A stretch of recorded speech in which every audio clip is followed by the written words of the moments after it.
bossing, skilling, guides. Hey guys, what is up? It is Scuzzy, and welcome to another Mondates episode. Today is actually going to be on time. Today is Monday. Hope you're having a great Monday. And we're going to look at some of the Runescape news. So, I just got another wire or another XLR cable for my microphone, so hopefully it sounds better than it did before. I'm really hoping that it does. So, first up, we got Shattered Worlds ANIMA rebalancing, and then we also have a bit of patch week.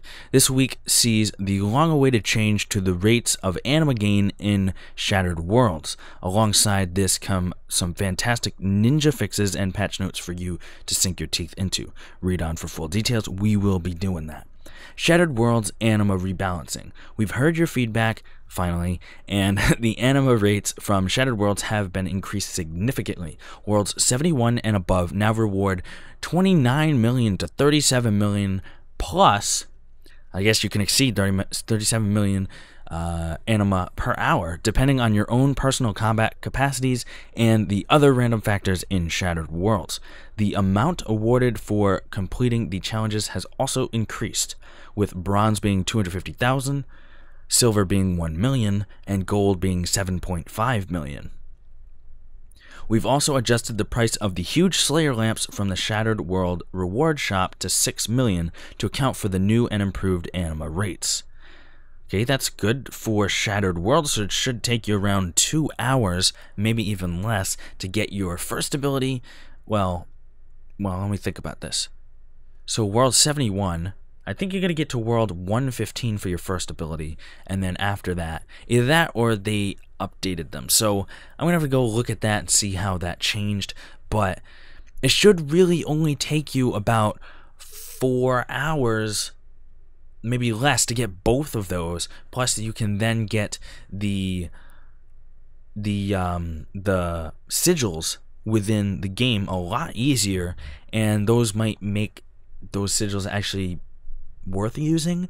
I'd have to take a look. Some of them are not really useful at all, but there could be one or two. So let's look at the patch notes. Just this little snippet, and then we'll look at the actual full patch notes. The ninjas are bringing a shed load of improvements in this week's patch notes, including adjustments to Livid Farm and some more updates for free-to-play players. Check out some of the highlights below. So for the free-to-play, they can receive and equip offhand drops from bosses within Dungeoneering.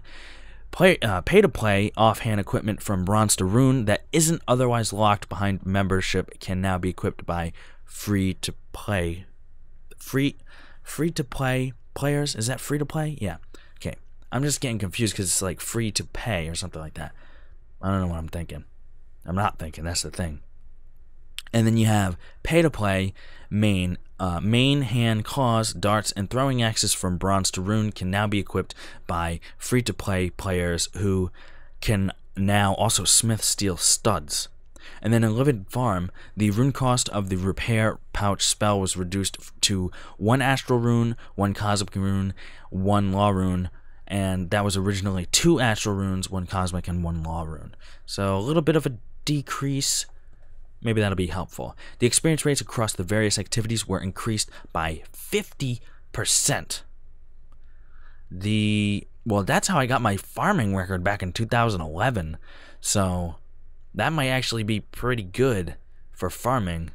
No, you know what? It was like 60k an hour. Probably around 90k an hour now then. I don't know. 90k an hour is not better than what we have now. Bundled produce, logs, and planks are now stackable in the player's inventory. Gonna make Livid Farm a little less livid. And then random events will now award the player produce points instead of runes upon completion. Have fun, enjoy those increased ANIMA gains, and make your Shattered World experience even more rewarding. Hop on and we'll see you in game. In other news, Mod Joe's looking for feedback on a proposed update to Treasure Trails for all your emote and emote-based clue scroll needs. If you haven't yet, check out the dev blog that went out on Friday, vote in the poll in-game, and let us know your thoughts. there were some streams they're going to be some streams this week. They're going to have a Q&A. They're going to do a YouTube for a recap video from the streams. And then Tuesday, they're going to have another Q&A. And Sunday, they're going to have some PVM with Modlee. Modlee will be hosting some community PVM goodness live on Twitch. It didn't really give any details, but that's going to be on Sunday. Now, my friends, I want to show you something that my friend sent me on Twitter.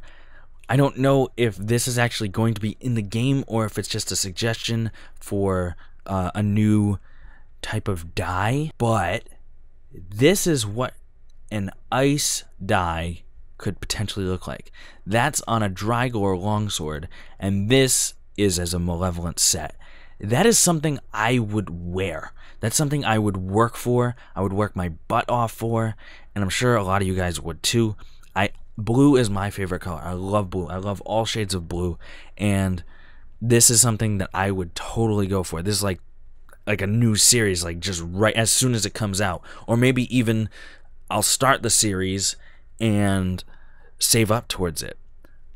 So I mean, I may even do clues. If you guys want to see me do clues, I would do clues to get this, which would be awesome. I don't particularly like clues, but if I can get clues to get that item, I'd be super stoked. But now we're going to look at some of the patch notes. Some of graphicals, extended death swiftness animation to last longer when using planted feet perk, so that matches the sunshine now. The lobby background drop down menu is no longer cut off slightly at the bottom, which is nice. You can now use teleport and skill spells while wielding a ranged weapon if you have the correct runes in your inventory. You now cannot unlock raid abilities unless you have the corresponding level. You can now disassemble superior void tops and bottoms. Fixed an issue in the divination skill guide regarding transmuting divine energy. Corrupt Statius Fullhelm now degrades correctly in combat. Resolved an issue with some teleport tablets not giving wilderness warning to players and updated the warning screen. Corrected the spelling of Dagonoth to Dagonoth in the Slayer Codex. There's only one G apparently.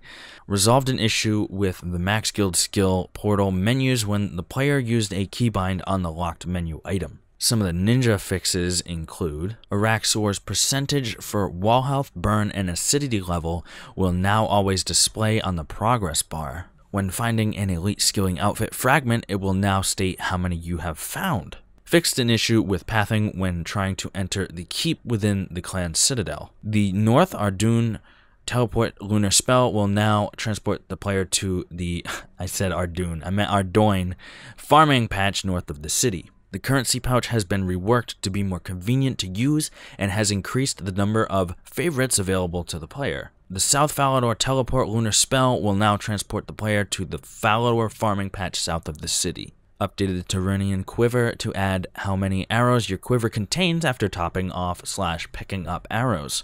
Tortoiseshell bowls can now be crafted in batches of 60 instead of 10.